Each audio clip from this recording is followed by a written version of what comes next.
China's already staged aggressive military exercises off Taiwan's coast twice this month, even firing ballistic missiles over the island in what some say looks like a dress rehearsal for invasion. Beijing's actions are in response to a pair of recent U.S. visits to Taiwan, including by House Speaker Nancy Pelosi earlier this month, who said her trip was to counter Chinese threats against Taiwan. I think what we saw with China was they were trying to establish sort of a new normal, and we just can't let that happen. Some Canadian MPs agree. And we need to protect other countries that have fought for their freedom and for their democracy.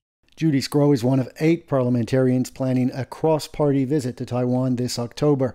Before the pandemic, such visits were common, but things have changed, says this analyst. China's having a lot of domestic problems due to the COVID. They're having a lot of economic problems. And so I think he's trying to find some way to shore up some support for him. And one way that he can do that is by creating some kind of a crisis in the Taiwan Strait. Canadian MPs are acutely aware of that context, says Scrow, who also heads Parliament's Taiwan Friendship Group. Many of my colleagues in Parliament were very concerned about Taiwan and China's continued threats as well. And we all support Taiwan. The Chinese embassy has not responded to our questions about the proposed visit. It's also not yet clear what position the Trudeau government will take.